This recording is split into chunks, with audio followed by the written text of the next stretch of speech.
friends. Thanks for joining us here at the Amplified Network.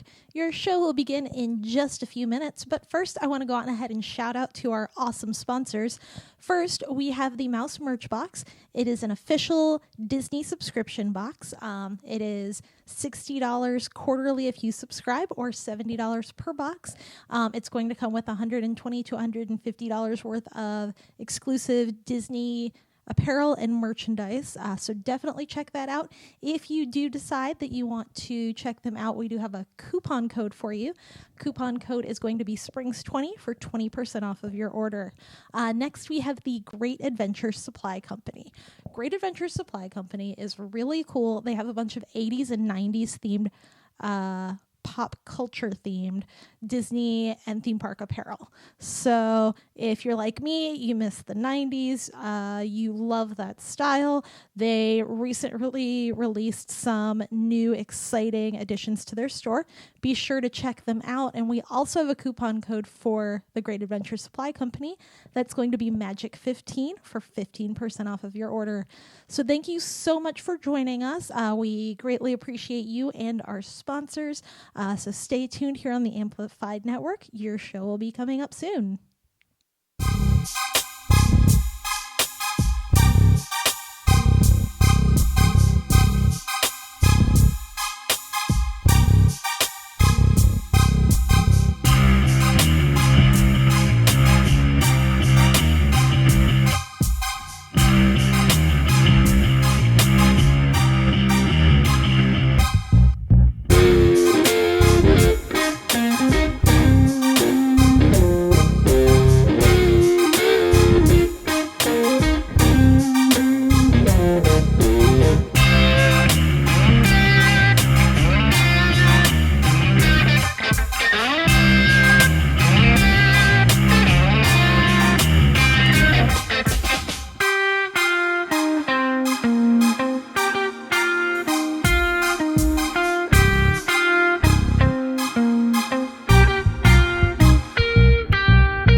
What's up, everyone? How are we doing today? My name is Amp. I am the other Amp. Like, the other Amp just left, so I'm the new... I'm just kidding. I'm not. I'm actually the same person. Terrible joke, but welcome so much. Thank you so much. I'm going to just keep jumbling words today as we move on because my day started really early. But this is 60 Minute Suspension with my boy Tyler Williams. He's right here. That's him. Yeah. Yeah, you got to high-five it. No, it's the other way. It's the other way. You got to do it the other way. Get do it. Yep. Ready, set, go. Bop.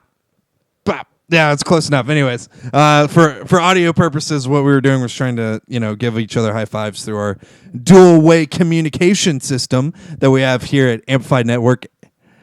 It's a dual two-way communicator system. I feel like I'm in a Power Rangers TV show right now. Anyways, thank you guys so much for tuning in. This is awesome. We had a great turnout at our last show, so hopefully we still have some of those fans from the last show join us for this one, because we got a lot of good stories today. T-Dubs, how you feeling?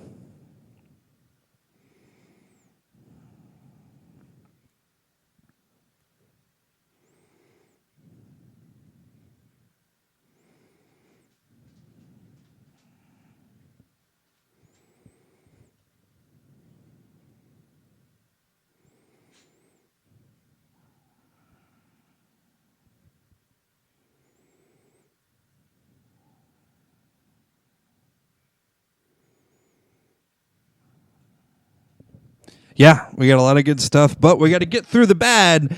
And I have a bad one for you right now.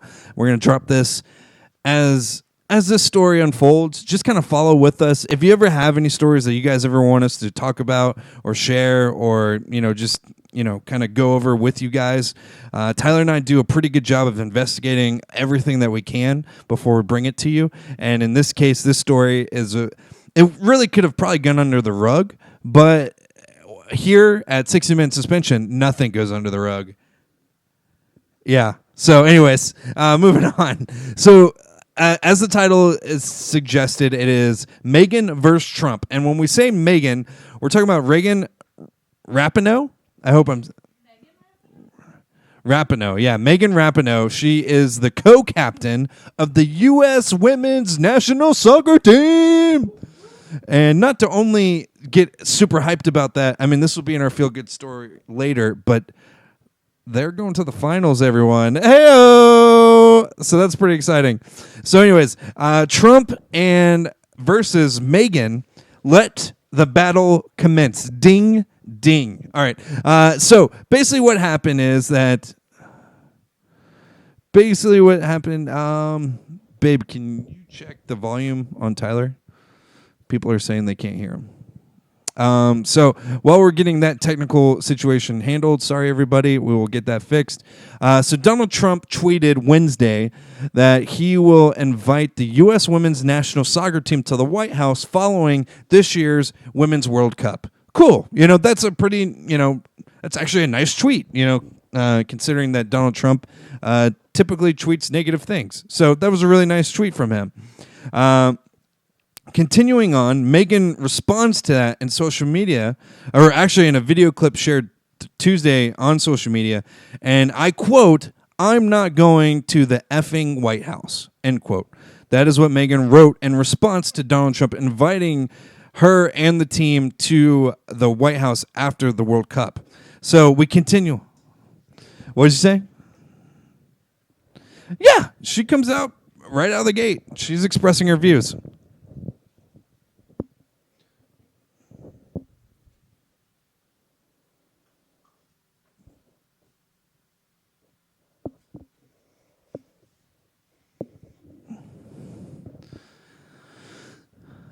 What do you mean? Like he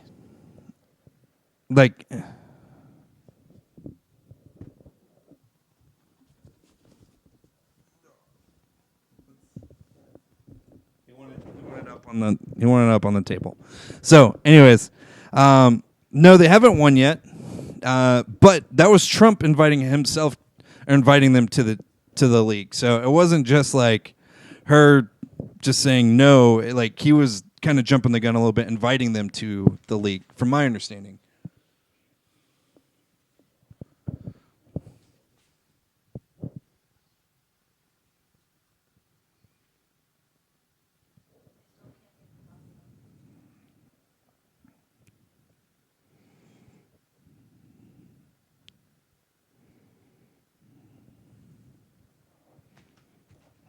Come on.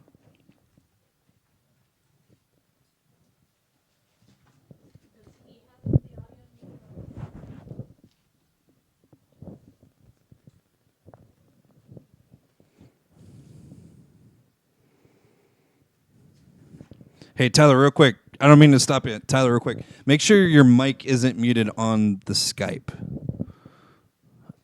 He said it's not muted on the Skype. So I'm going to just play this real quick. Sorry, everyone. We're having a little bit of technical difficulties. Yeah, they can't hear him. So, anyways, sorry, everyone. We're going through technical difficulties. So, Tyler, just heads up. We're trying to figure that out on our end. So just hang in there with us, Tyler. I'm going to kind of just keep it going as we go along. So what Tyler was saying, since you can't hear him, he was saying that because Donald Trump, he was responding he was responding to what Rapinoe was saying when she said, "I'm not going to the effing White House," which I think he's actually really right about. So Megan is the one that said, "I'm not going to the fucking White House," in reference to if they win, would they go visit the White House? And I believe that was from an interview that she had that day. So moving on, Trump responded with this quote. "I am a big fan of American team and women's soccer, but Megan should win first before she talks. Finish the job," with exclamation points. Trump wrote in a series of tweets, first tagging the wrong Twitter account for Rapinoe. So not only was he trying to be very aggressive in his tone of saying, you should win first before talking this type of nonsense. So that was more in the reference of, saying he only allows winners into the White House. It's kind of what I got from that. Tyler, I can still hear you through my phone, so if you have anything to say or add, I'll just ad-lib it on top of it. So, yeah.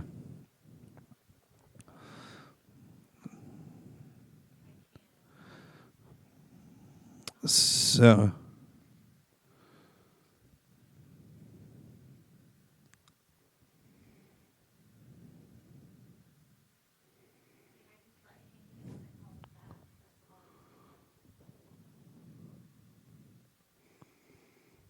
Does it go through the soundboard at all? Because everything's muted on the soundboard except me. Okay. What Tyler was saying, if I can get it all right, he was saying that is it un-American for Megan to call it out like that and just right off the bat say, "I'm not going to the White House," because it's kind of like an American tradition for championship teams to go to the White House. Tyler, can you say what else you were saying? Sorry.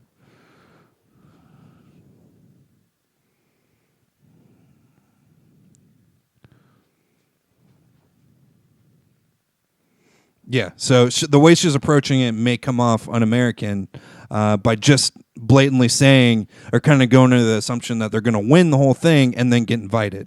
So, so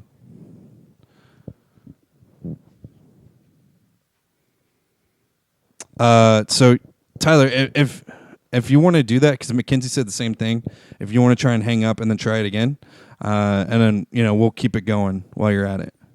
Yeah. Cool. So while you guys are watching, please don't go anywhere. Tyler's going to try and reconnect. We're going to try and get that whole thing figured out. And Mackenzie's going to work on that while she's doing that. I'm still going to be live and still talk about this. Tyler can still hear me, so he'll still be a part of the conversation. And again, thank you guys so much for being a part of this. You guys are awesome. So hang in there. We'll get Tyler back on. So as we were saying, Tyler was saying that Megan, her initial response just kind of came off un-American in the sense of just, assuming that they're going to win and then get invited to the White House. Typically, you kind of get invited and then you make a decision on if you're going to go or not. So to just automatically right off the bat say, "No, I'm not going," it's a little, out there, and, don't really know why she started out this debate. Now with Trump responding, and then Tyler asked me how I feel about it. I'm kind of in the same boat a little bit. I do like the thought that she has that much excitement for the season, and I think, or for the World Cup, I think she had that feeling that they were going to make it this far and possibly even win the whole thing, and we'll find out on Sunday. But I think she had a lot of frustration as well. So with her making that statement, I think someone kind of just brought it up and said, "Oh, so if you guys win, you're going to the White House," and I think someone was poking at her. I don't think it was Donald Trump who was poking at her. And so she's been known. And so there's an article that her wife actually posts. Her wife, if you don't know, is Sue Bird. She plays for the Seattle Storm. Sue Bird, yeah, Larry Bird's daughter. She writes for the Players Tribune. So if you guys want to check it out, she actually just dropped a article called the president fucking hates my girlfriend. So, So, so she drops this article. So she drops and this she article, opens up a and lot she about some stuff, and opens I got up a lot of good stuff from what she was saying. But to kind of clarify, she does talk about Megan a little bit, and she expresses that Megan is a little sensitive, and not in a negative way. There's a lot of people in the world that are sensitive, and she's using it as a strong term, saying that she knows her emotions, and then she kind of just she plays off them a lot. She uses her emotions to drive her and push her. So with that being said, her sensitivity levels kind of increase. Babe, would it be easier if we put them on the phone for right now? Huh? Yeah. So Tyler, we're gonna plug you into the phone, so I'll hear you through the speakers, and we'll have you on the actual phone. So hang on. There you go. So as we're getting that fixed, sorry everybody for the technical difficulties today. It's live. It's live. That's all I can say. It's live and it happens. So hopefully Tyler should hear me now, and we got him going. Tyler, can you hear me? Yeah, I can hear you just fine. Sweet. All right. So Tyler, you are on the phone. People can hear you through the phone. We just don't have picture. But Tyler, you folks at home should be able to hear him. So that should fix that problem at least. So as I was saying, Megan is somewhat of a sensitive person. That's coming from her girlfriend. I guess they're not married. That was my bad. But with that being said, I think that pushed her along with people kind of pushing the whole idea that you can't go to the White House or whatever, blah, blah, blah, or that you're going to go to the White House when you win. And she said no. To give you context of why she's so mad, basically Donald Trump's trying to pass legislation that transgenders cannot go into the military. He's also trying to, I believe, reform the way people get married, like same-sex marriage and stuff like that. Yeah, he's challenging transgender troops. I'm not sure what the policy was, but I know the transgender and military is a really big thing there. And then she's just a really big advocate against a lot of the violence that's going on in America with the excessive police brutalities that's going on. Everyday racism that goes on in America. She's kind of over it. And so, I don't know if you know this, she's been kneeling during the national anthems, during the U.S. Games. This is on national television, so this is huge.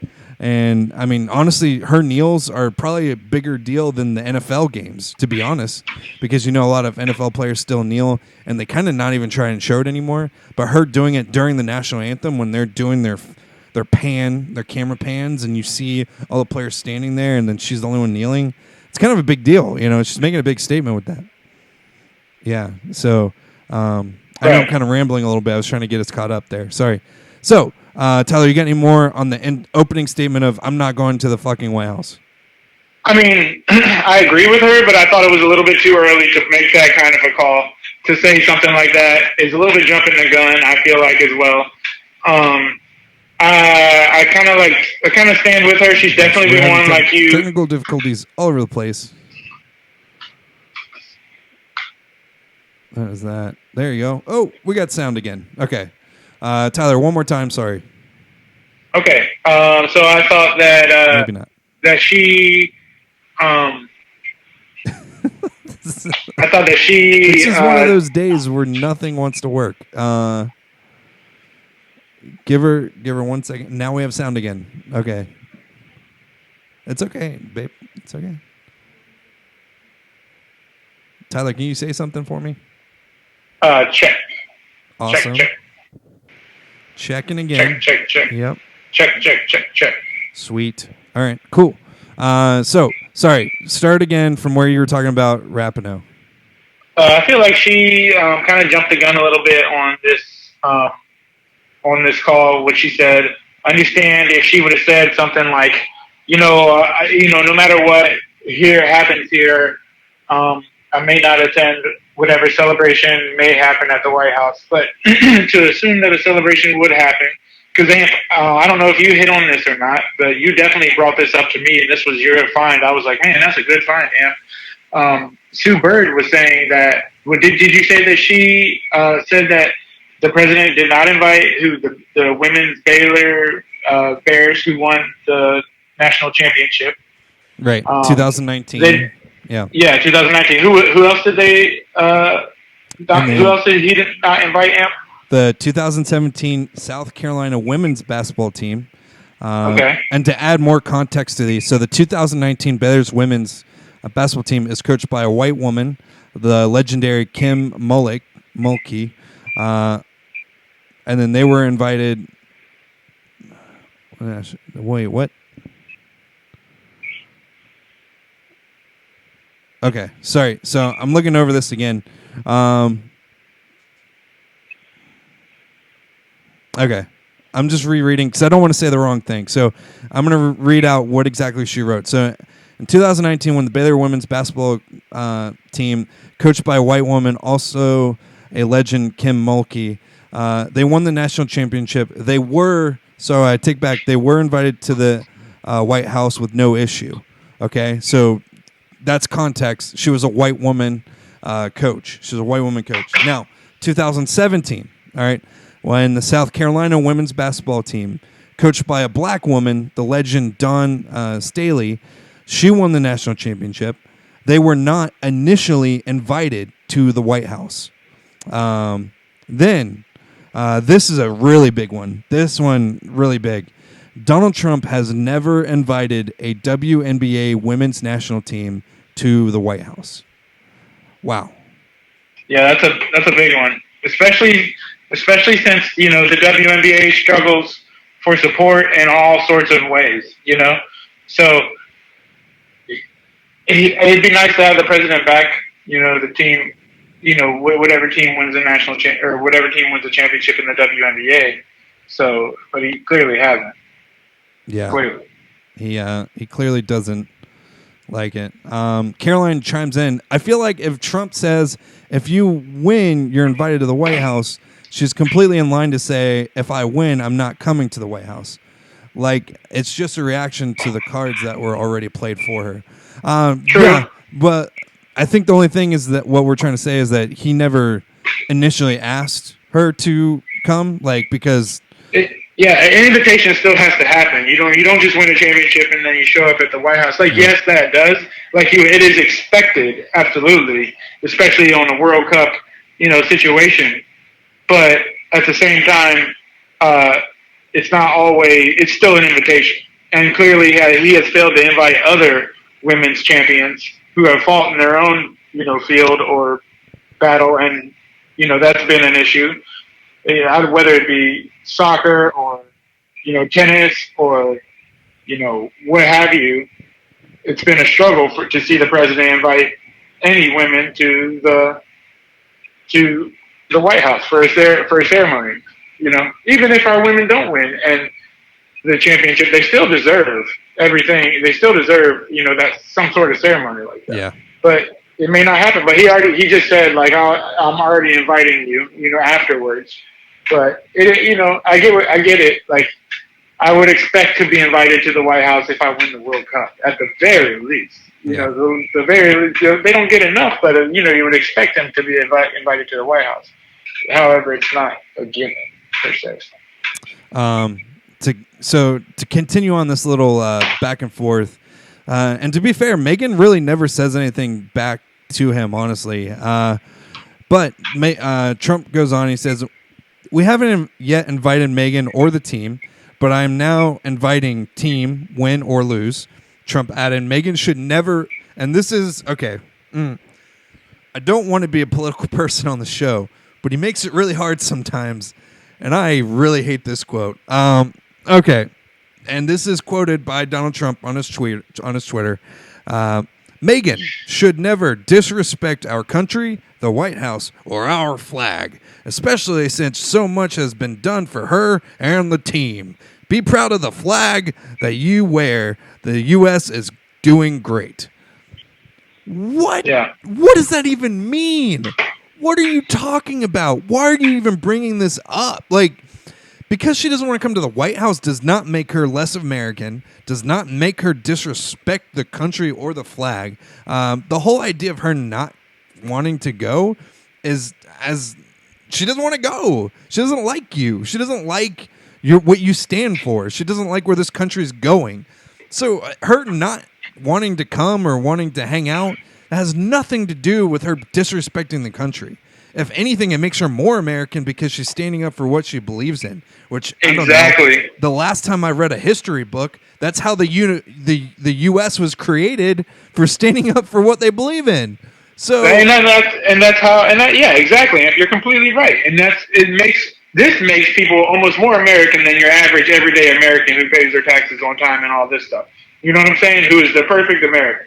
Who's living the American dream? People who protest and people who make a change and people who stand for something different are true Americans, and they're exercising all of their American rights. You know what I mean? Yeah. To the fullest. They're not just living in America; they're forming America. Yeah. You know, and people don't realize that. And you're right. Like people who, like this are more American than than you or I or any other American who just lives here and reaps the benefits, and doesn't care about their neighbor. These people care about their neighbor. They care about. You're right. This is how America was formed, and it's these everyday changes that make it happen. It's these everyday actions that make it happen. Like it's everyday, speaking about it that makes it happen. So, yeah, that's a good point, Amp, for sure. Rapinoe said something in an interview. This is not, and I also want to point out, Rapinoe isn't tweeting. She isn't tweeting responses to Trump. She's really not even acknowledging what he's saying. Trump is the one that's kind of acting like an adolescent child when he's writing these stupid comments. But Rapinoe goes on and she said she had an interview with a magazine 8x8, and she says that no effing way will we be invited to the White House. She surmised that Trump doesn't invite teams that he knows will decline, or like he did, quote, like he did when the Warriors turned him down, he'll claim they hadn't been invited in the first place, end quote. She makes really strong points. I mean, remember when Stephen Curry won? Stephen Curry hesitating, therefore invitation is withdrawn. So Trump tweeted, going to the White House is considered a great honor for a championship team. Stephen Curry is hesitating, therefore invitation is withdrawn. That was in 2017 when he withdrew his invitation to the Warriors. So Rapinoe and the whole U.S. women's team is behind her, obviously. But Allie Krieger, she's a defensive player who plays for the USA women's team. In regards to President's tweets today, I know women who you cannot control or okay. And I quote when I say this, Allie Krieger says this, I quote, in regards to the President's tweets today, I know women who you cannot control or grope anger you, but I stand by my teammate and will sit this one out as well. The 34-year-old defending her teammate. So really tough stuff, man. Did they? I'm sure that they got invited in 2014, right, to the White House. Yeah, because I don't think when they won the World Cup in 2014. Yeah, Obama was there at that time, so yeah, I'm pretty sure they were. I'll Google that just for safety, but yeah, I mean, good of her teammates to back her. I mean, why not? Why would you not back your teammate? And they're gonna decline no matter what, no matter invitation or not. Obviously, the invitation's already out there, so since Trump just immaturely responded with an invitation that he knows, it's just. Like you said, childish moves over Twitter. I can't believe we are dealing our presidents are tweeting. Yeah, even Obama had Twitter. I just think it's weird. What? Even Obama had Twitter. He was the first president with Twitter, but I just think it's weird. Like any president to actually be able to tweet. But I mean, Obama didn't use his like what's his face like Trump is, but. Still, I just think it's weird to be able to speak that directly to your people in any manner you want, almost without any sort of approval. It's crazy. It's pretty crazy, man. Yeah. We kind of got to the gist of the story. So, I mean, just to give you all context of what's going on with that, we are going to talk about the U.S. women's soccer team a little bit later before we head out of here. But we do have a bunch of stories in between there. And I just want to give you some context real quick. Donald Trump is running for president again. I just want to throw some stuff out there, okay? And this is not a political show. This is not based on politics, but I just need to throw some stuff out there on what is on Donald Trump's plate, okay? So these are some issues that he has to deal with in 2020, okay? Immigration, and his stance is reduce illegal immigration, reform legal immigration systems. Another one, economy, lower individual and corporate taxes, cut regulations, and trade deficits. Here's another one, healthcare, undo Obamacare, cut drug prices, reform Medicaid. Foreign policy, challenging international alliances, embracing adversaries. And then social issues, limit access to abortion, ban on transgender troops in the military, and energy and climate change, withdraw from Paris Climate Accord, boost fossil fuel development. I say all those because those are on his docket, and he's wasting his time complaining to a U.S. women's national soccer team player. That, again, I'm not trying to get political. I just want to give you a heads up on what's on his plate as the president of the United States. But instead, he wants to put his time in tweeting a player who is playing for her life at a sport that she loves to play in, and he takes his time out of his day to tweet about her. What? Like, what is this idiot? I'm sorry. Listen, it's just ridiculous. I can't handle it. The reason I dropped all those there is to give you context of what this man has to do every day, but he chooses to, I wouldn't say attack, because it didn't sound like he was attacking Megan, but it did come off condescending. And, his little comment about, disrespecting the country and the flag and all that. Dude, get your head out of your ass. Like, she doesn't like you. Like, I'm not going over to a friend's house I don't like. I'm just saying. You know what I mean? Like, they wouldn't be my friend, but that, you know what I mean? So, yeah. Like, take a chill pill, dude. Little ridiculous. Yeah. You got any last minute things? No, I did find that that in 2014 in 2015 Obama welcomed the women's soccer the World Cup champions. Yeah. They all look to be in it. There's video, and it all looks like they're all in attendance, and they're smiling, and they're happy to be Americans. Yeah. All right. So, yeah. Anyway. So let's move on. So Tyler brought this little nugget to me. I thought this was just a funny story. It's something that we do have to bring up because, we talk about drama. We talk about, all that stuff. So this story was dropped June 26, 2019. And Tyler and I were Jaguar fans. So this takes place back in 2011. The Jacksonville Jaguars were in the draft, and their coach at the time was Mr. Jack Del Rio. Jack Del Rio. I call him Delo Rio because I don't like him. Delo Rio. I'm just kidding. I gotta say though, before we get into this, and this is so funny because it has to do with food. At Angie Sub, my favorite sub is the Jack Del Rio. If you ever go to Angie Sub, I don't know, they might have renamed it, but the Jack Del Rio was one of my favorite subs there. It was a really good sub. It was a quality sub. Yeah. Had mushrooms, ham, the Angie's toast, the way it's perfectly toasted with some Peruvian sauce. Oh man, I wish I had Angie's right. Ooh, I wish I had Angie's subs right now. So, Jack Del Rio, So Jack Del Rio was the head coach at the time for the Jaguars, and to give you context again, the general manager at the time, the greatest general manager in Jaguars history, Mr. Gene Smith. And when I say that, that is the most not true statement I've ever said in my life. He's one of the worst GMs of all time. Mr. Gene Smith was the GM at the time for the Jacksonville Jaguars. So you have Gene Smith, who's the general manager, and Jack Del Rio, who's the head coach. Before I continue the story, because if I say the statement, I feel like it's really out of context. So I'm going to throw some stats at you for Mr. Del Rio. Jack Del Rio, he went 68 for 71 for the Jaguars.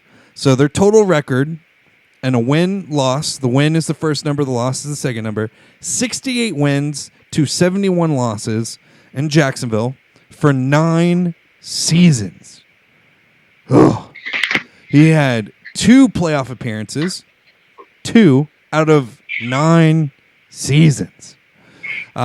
He went 25 and 23 with 1 playoff appearance and 3 seasons as the Oakland Raiders head coach before getting fired at the end of the 2017 season. So, he's a really good not head coach. And you know what my favorite thing about Jack Del Rio was? And Jags fans will appreciate this. Well, there's 2 favorite things. I take that back. There's 2 very favorite things that have almost nothing to do with football. Almost nothing to do with football. Jack Del Rio, one time, or for a season, brought a stump in the middle of the locker room and an axe. And their saying for that year was like, keep chopping wood or whatever. Yeah. And our dumbass punter chopped his foot. Yep. The one guy we need for one of the 2 guys that we need for like his foot, and he goes and chops it with an axe because our dumbass head coach put a stump and an axe in the middle of a football locker room. My other favorite Jack Del Rio story is the time, I forget who we were losing to, but it was embarrassing and we shouldn't have been losing. And it was when we had like Big John Henderson and Marcus Stroud and stuff. And at halftime, it was his first or second year as the coach. And at halftime, he like takes the projector back when everybody used projectors, the little things with the transparent sheets that you draw on and stuff. He takes the projector and he throws it against the wall and shatters it and breaks it in half. And then we went out and won the game. But those are my 2 favorite Jack Del Rio stories. But that's just the kind of guy he is. This is so funny. I can't wait for you to get into the quote. And I got some comments on it's just Jack Del Rio scenario. This is Jack Del Rio. This is Jack Del Rio-esque. Okay, so let's build the frame here. It's 2011, the NFL draft. The Jaguars, they have the 10th overall pick. Oh no, they have the 16th. Sorry, they're at the 16th pick. So what are they going to do? They need a quarterback this season. Are they going to move up? Are they going to stay? Maybe they can wait. At the 16th pick, maybe they'll get lucky and get a Blaine Gabbert who's only played in a spread offense at the time and never played under center, which what that means is he doesn't know how to take a hike is what that means. So, anyways, as we're continuing, they have the 16th overall pick. Jack, he's in the room, and I quote, "I had no idea we were going to draft Blaine Gabbert. No idea. In fact, I left to go get something to eat because our pick wasn't for much longer in the draft. I go, and then I'm sitting there, filling my plate, thinking, oh, great, we've got a couple more hours until we pick. Then I see."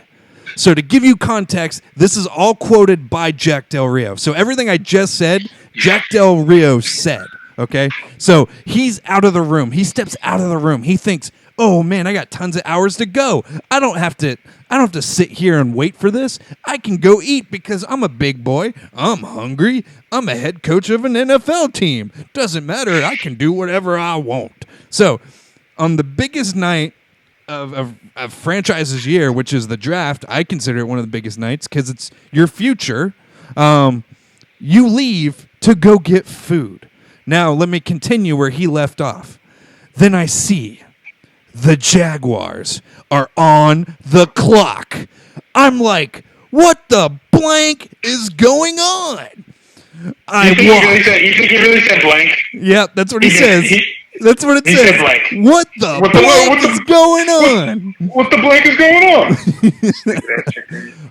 Okay, here we go. Get ready for this one. I walk into the draft room. I could see it on the faces of the people in the room.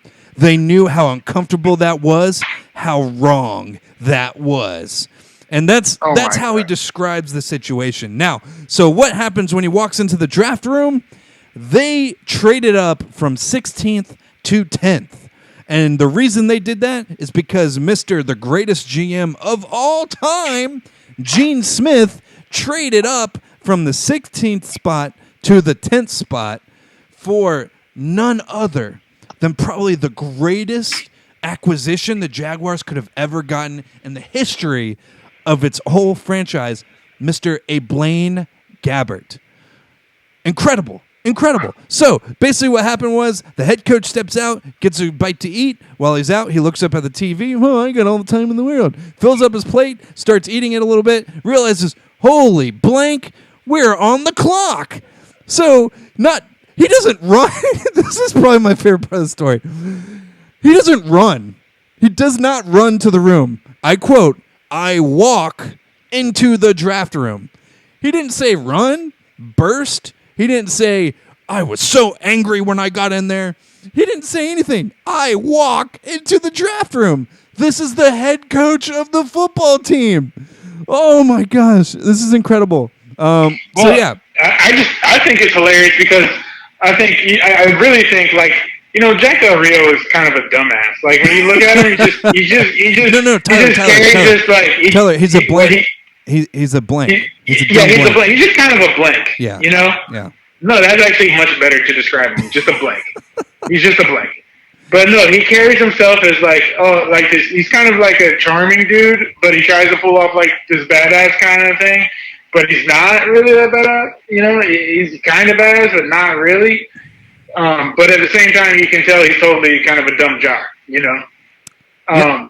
Totally. But so I really think it was so funny. And you know, you really look like a dumbass when Gene Smith makes you out to be the dumbass of the situation.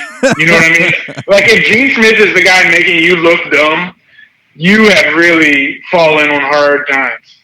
You know, because Gene Smith, mind you, drafted, let's just say, obviously, Blaine Gabbert, without he didn't consult Jack Del Rio, obviously. Jack Del Rio went on to say that he thought that he graded Blaine Gabbert out into the second round, even though that year a lot of people had Blaine Gabbert going first overall above Cam Newton, which is insane to think about.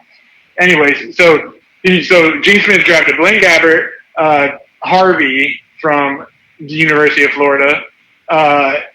He drafted I can't even remember, man. I think he drafted Reggie Nelson, which in the NFL turned out to be okay, but in our system was terrible. He was absolutely trash with us.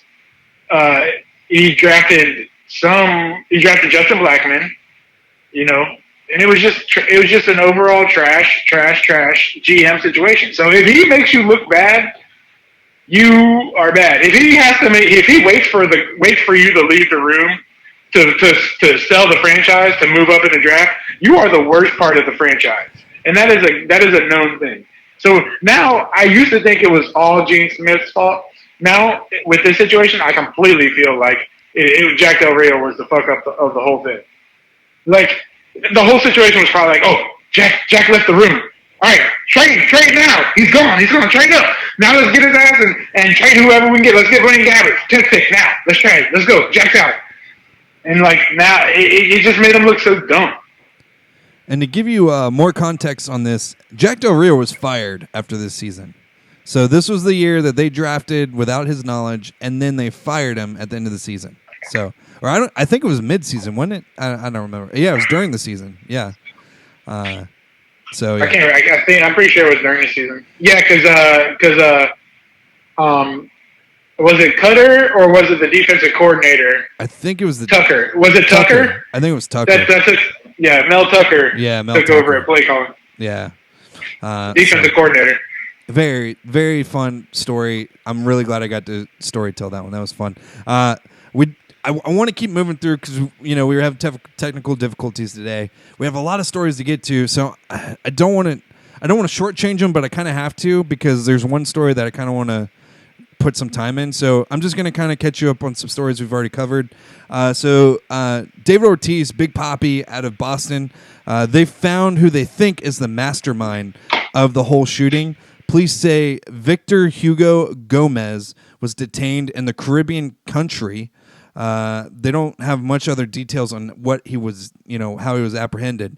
But this is where it gets kind of interesting. His attorney, Carlos Rubio, gave a message from Gomez himself. It's a 7-minute video on YouTube that he created.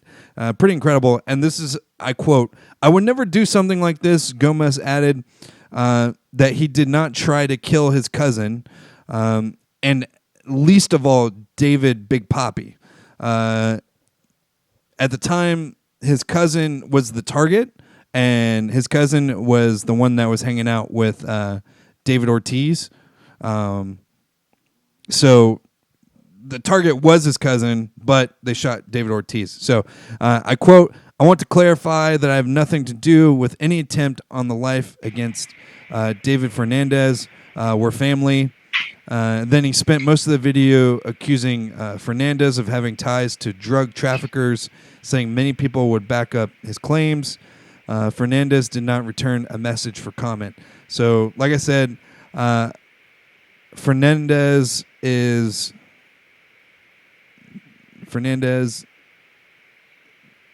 killing of his cousin, 6'0" David Fernandez. So Fernandez was the one that was going to get killed. Gomez is the one that was the mastermind behind trying to get him killed, and David Ortiz was the one that got in the middle of the shooting. So just to give you clarification on that story, basically they did catch him, or they arrested him. He's still in questioning. They don't know the full story still. Obviously, those are just his story through YouTube, which obviously isn't the best way of doing that.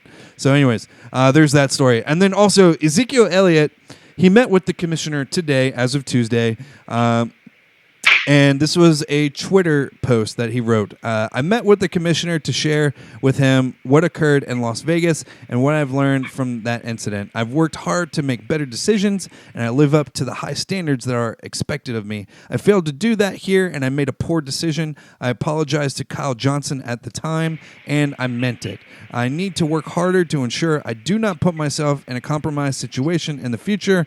I am eradicating myself to use... rededicating myself to use all of the resources that the league has made available, but in the end, it is up to me, and I am determined not to be in this position again." So, yeah, if you can't remember that Ezekiel Elliott situation where he was at ECD or whatever, EDC, Electronic Disco Festival or whatever, I don't know what it's called. Anyways, him and his girlfriend got in a big argument.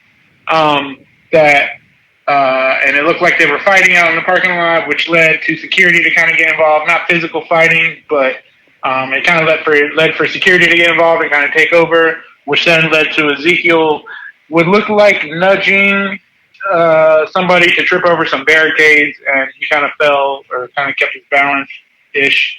Ezekiel and his girlfriend were put into handcuffs, but then released. So it was just a matter of time till we kind of figured out what happened, because Ezekiel has had a past of run-ins with things. He's just kind of got to keep his nose clean. And I pretty much like you, I think you called it, Amp, when we talked about this the first time. You were like, I expect pretty much a slap on the wrist, and that's pretty much what this was. Yeah, it seems like he just had to apologize. We'll probably know more tomorrow, or at least through the week, on if there is any more consequence. But it doesn't sound like there will be. It sounds like he just had to write an apology, and that was that. So moving on to our last big topic of the day, and then we'll go into our feel-good stories. By the way, Miguel kind of chimes in. I know where this Blaine Gabbert still has potential to be great. Ha ha ha ha ha ha. Yeah, Tim Tebow. I mean, and then he goes, Tim Tebow, what could have been? These girls be setting people up. So I think it's a reference to his girlfriend at the time. So anyways, all right. So moving on. So last week we did a story on this thing called the Emory Mac. It's a list of fandom, NFL fandom, that this, I guess, self-proclaimed professor, I mean, I'm sure he is a professor, ranks all of the NFL teams' fandom. Like, he takes their fandom into account, and he, like, puts a like an quantitative. How does he describe it? Quantitative analysis. He basically puts fandom into numbers, is what he does. And so he has three like crucial things that kind of make or break you. They're basically fan equity, social equity, and road equity. Fan equity is basically like how much fans pay in merchandise. Social equity is their social media presence, like how much they're hashtagged or, represented through social media. And then the road equity is their road game appearances. So like how many fans travel with the team. And those are his standards to make this list. Some big names to kind of say on the loser end of it. Now, I'm only saying these two names first because they're kind of big deals. You have the LA Rams.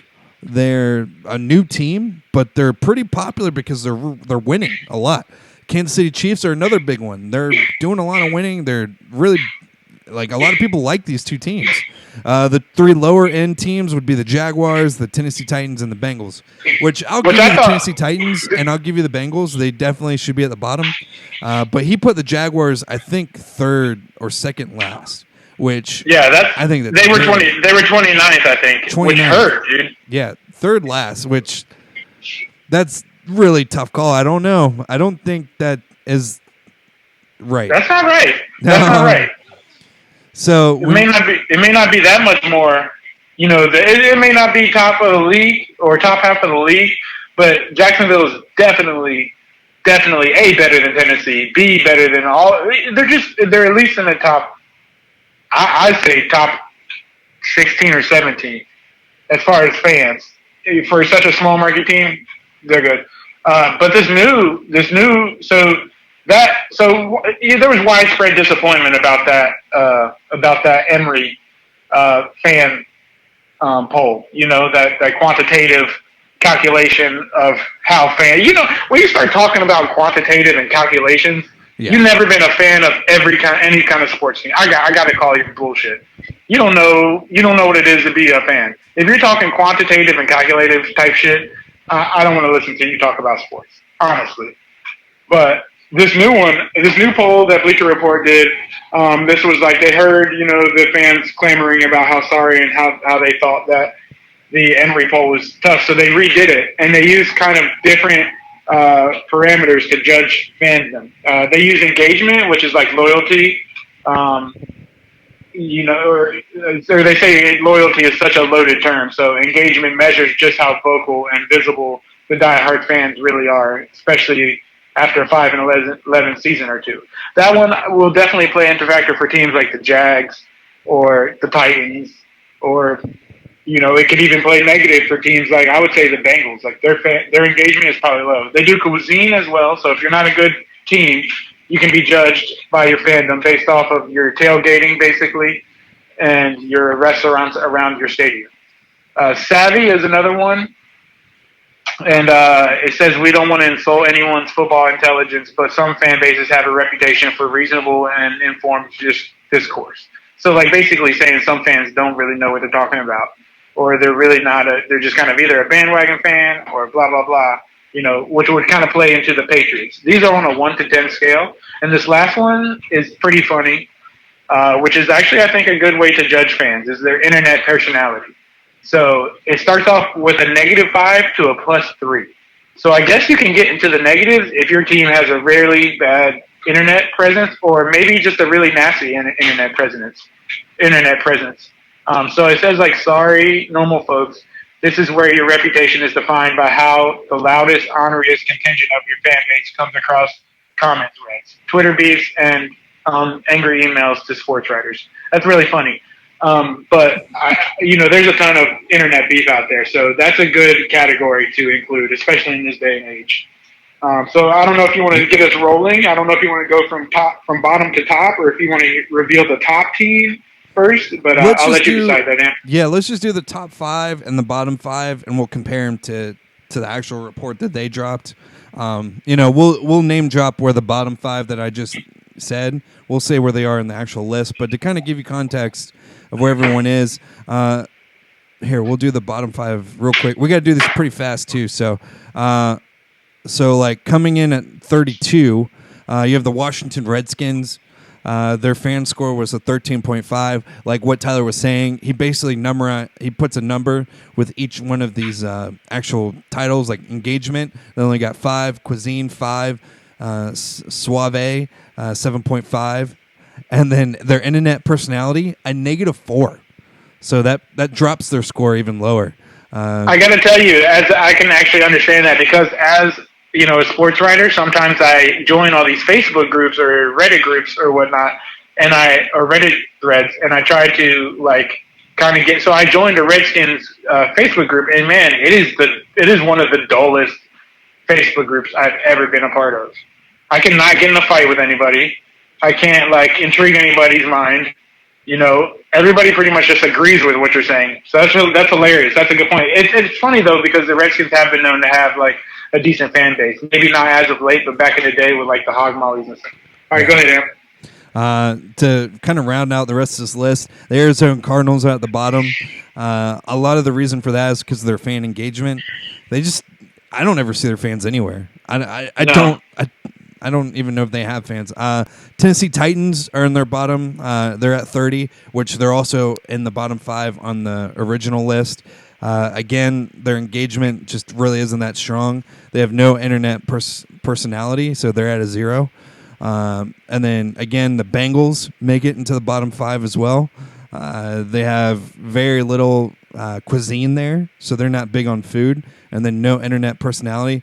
The internet personality is really big for this thing. You really got to try and get some type of number in there to really get recognized. And then the Detroit Lions kind of round out the bottom 5.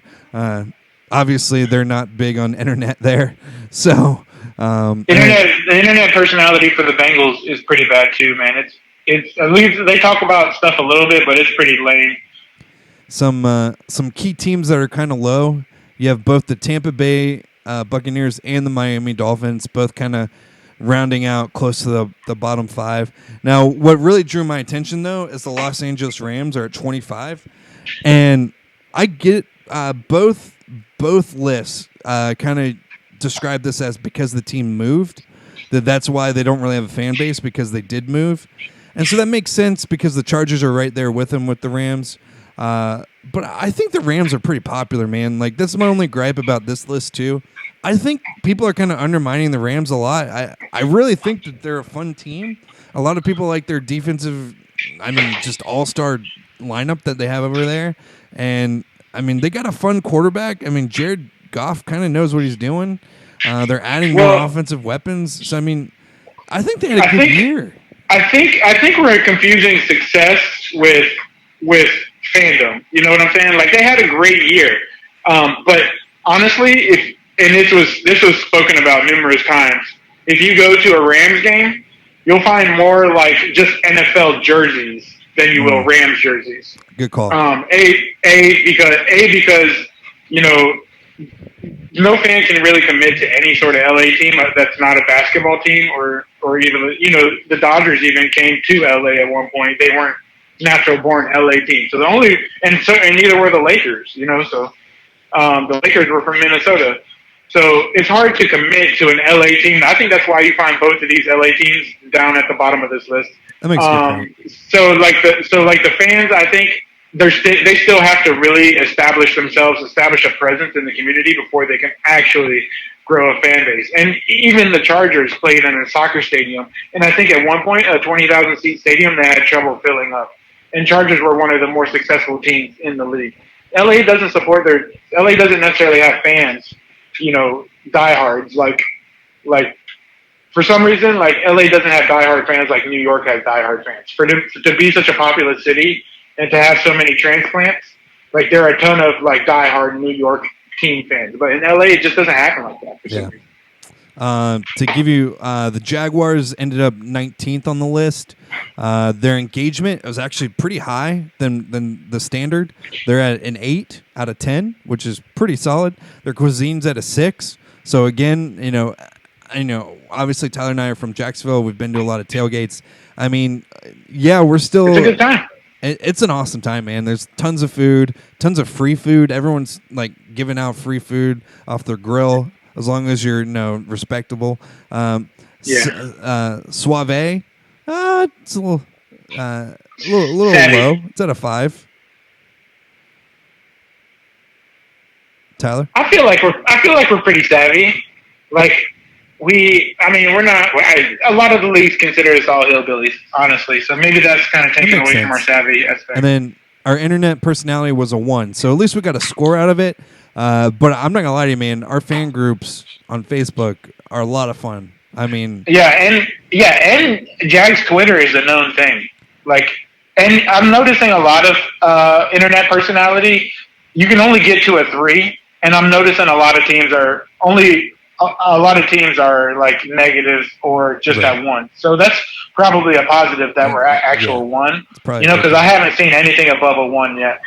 I mean, Jackson DeVille really helps us out. Jackson DeVille is one of the greatest mascots ever. Yeah. And I think he helps us out with his persona on social media. And then the Duval chants are huge. They're becoming really recognizable throughout the league. And I mean, it even made a guest appearance on The Good Place. Jason Mendoza yells Duval during one of their little skits that they had during their show.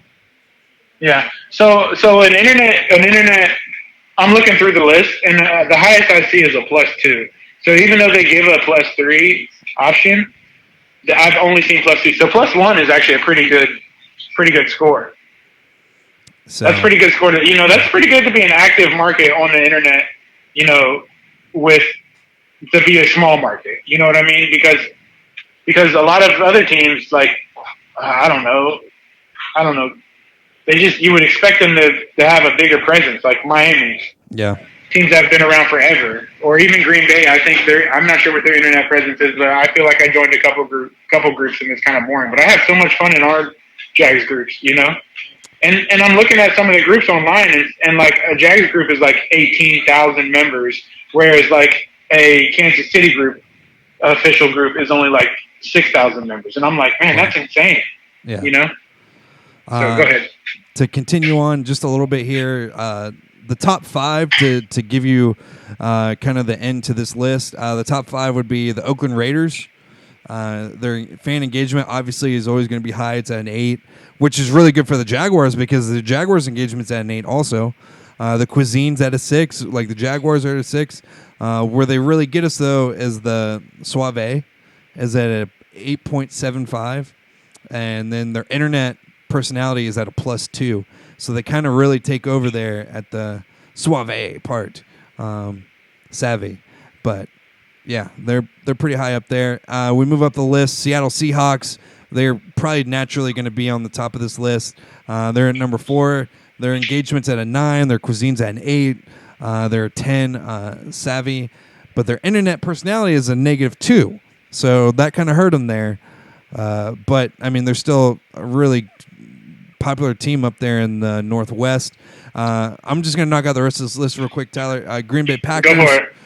Green Bay Packers is at number 3. Their engagement is going to be really high, obviously. They're a really old, popular team, so 9.5 for them. Their Cuisine's at a 7. Pretty good. Savvy is at a 9, and their internet personality is at a 0.5. So you were talking about that. And their 0.5 internet personality, very interesting. And then to finish it out, the Cleveland Browns, their engagement is at a 10.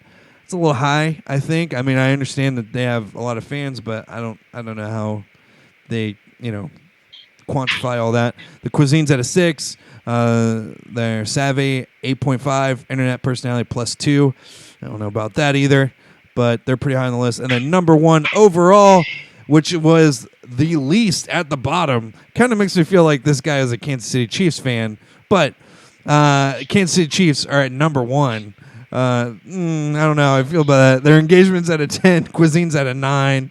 Their savvy is at a 10. Internet personality at a +2.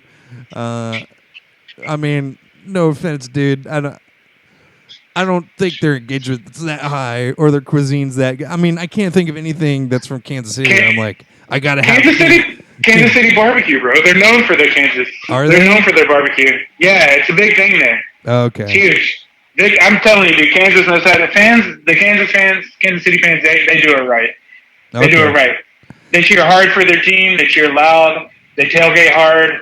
I know you're a doubter, man, but like next time you have a chance and you like see somebody watching a tailgate or something, or you see it.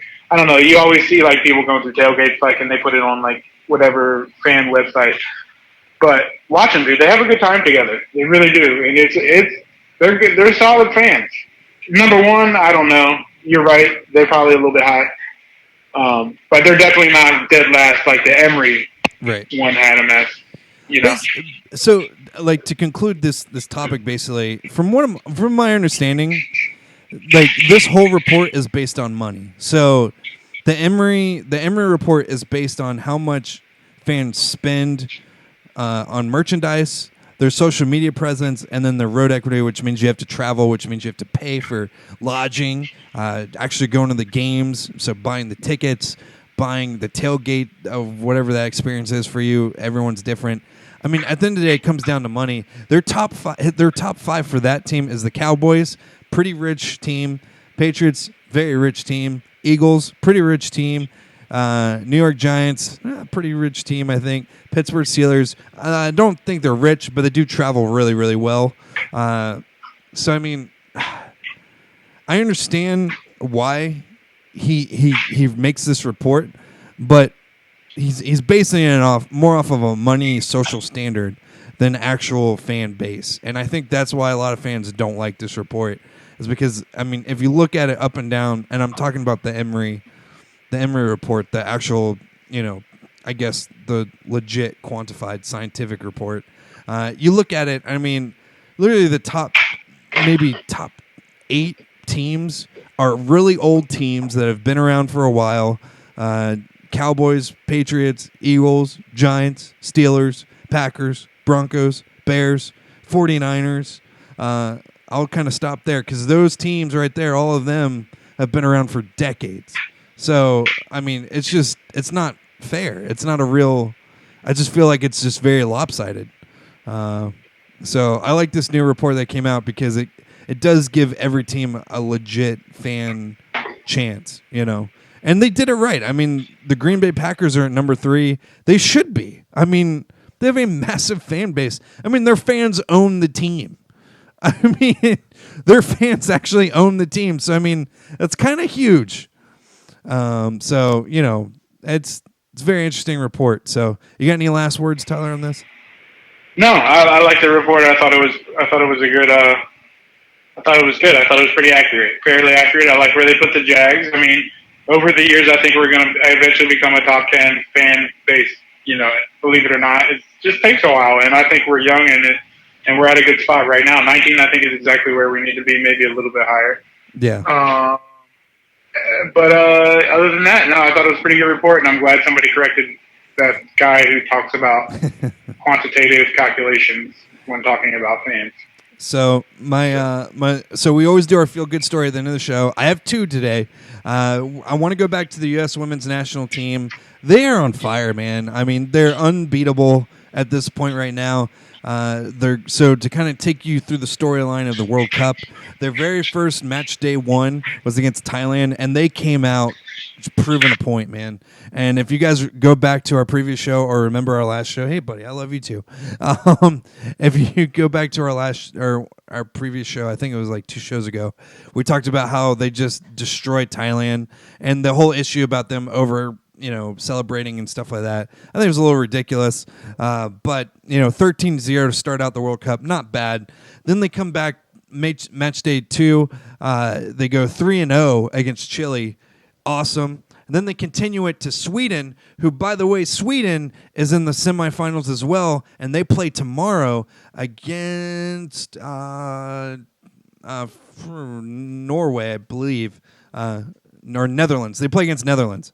Sweden versus Netherlands tomorrow.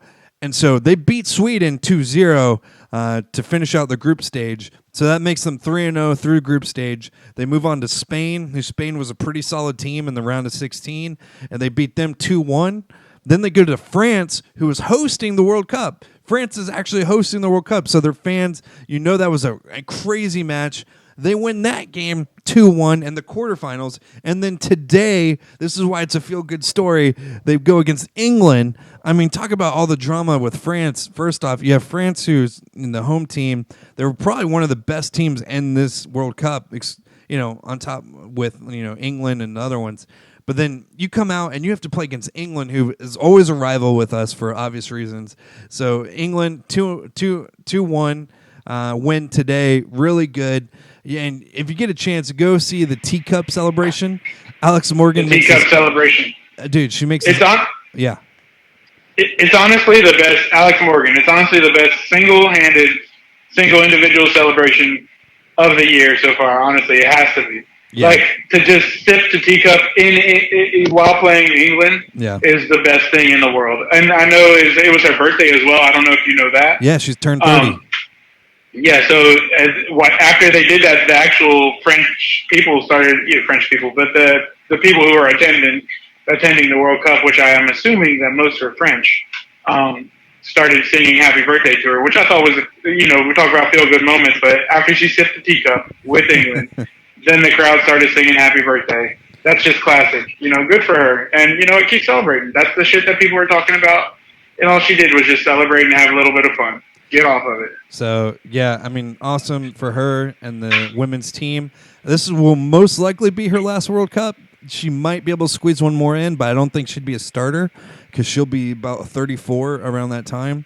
And I don't see her being able to do one more game. If you've ever seen Alex Morgan, she's a pretty solid player. She's a little bit bigger than most of the women, and she's a very strong athlete. She runs hard. I mean, like her knees, I can only imagine how her knees feel. So she's a very awesome, great player, one of my fan favorites. And so good day for her. The teacup celebration, like you said, amazing. So like I said, this is a feel-good story because the United States is going to the finals, which is on Sunday, right after 4th of July, of all things. Right after 4th of July, we're going to get a World Cup finals match with Team USA in the finals. You got to believe this is going to be awesome. Make sure you watch it. It's going to be Sunday at 10 a.m. on any Fox network, I believe. Pretty much anything that has Fox Sports on it, it's going to be on there. So please don't miss this. This is going to be a great, great chance for you to just be American or whatever you want to call it, But just, dude, it's just a great time. And these women are awesome, dude. Like, go back and just watch some of these highlights of their goals. I mean, they're literally crossing the ball like 20 yards across field, and the ball doesn't even hit the ground, and you got headers going straight into the net. You got kicks, just rockets going into these nets. I mean, some of the best goals you're going to see out of this season. Are you... Tyler, Mackenzie wants to know if you got your jersey yet. So I haven't got my jersey yet. No. So, although I have heard encouraging news that the women's jersey are selling at an incredible rate now. So hopefully I can be able to find a men's size. I'm sure you'll find a men's size because Mackenzie found it for you. So she. Well, tell her to send me the link. All right. She did. You were drunk. Tell her to send it again because I was drunk. Yeah, she sent it to you and Caroline. If I'm drunk, nothing counts. Nothing counts. That's a rule. That's a rule. Right. But I would like that link again. So make sure you go check them out. Again, it's this Sunday. It's actually at 11 a.m. I'm sorry, it wasn't 10. It's 11 a.m. Go watch this game. It's going to be a lot of fun. So my second feel-good story, this is really cool. I live in Orlando. This young lady, 15 years old, Corey Goff, I hope I'm saying her name right, Corey Goff, she's from Delray Beach, Florida, which is practically Orlando. She's been playing tennis since she was 7. She's 15 right now. And to give you one of the most amazing stories you'll ever hear, she is the youngest player ever to qualify for the Wimbledon, which is going on right now. Her nickname is Coco, so watch out for Coco. And her biggest accomplishment up to this point is beating her idol, Venice. It's not Venice. Venice. You did not just say Venice. I totally said Venice. You did not just say Venice. I said Venice. Venus Williams. She beat Venus Williams in the Wimbledon in the first round. Incredible, man. This girl's 15 years old. She's Venus Williams is one of her idols, and Venus Williams is 39. So there's a little bit of an age gap there, but yeah, it might be time to hang it up for Venus. I mean, she's still playing at a high level, but if you get beat by a 15-year-old, no matter what sport you're in, not that it's that embarrassing. Not to downplay Coco, because she is an incredible athlete, obviously, to even be competing at the Wimbledon, and I'm sure she'll be competing on the Olympic level as well, obviously. But not to downplay her victory. However, Venus, I think it's time. But feel good story for Coco. If you go back and you watch the actual match, they're practically wearing the exact same thing. They're both wearing like a white jersey top. They're both wearing like a white headband.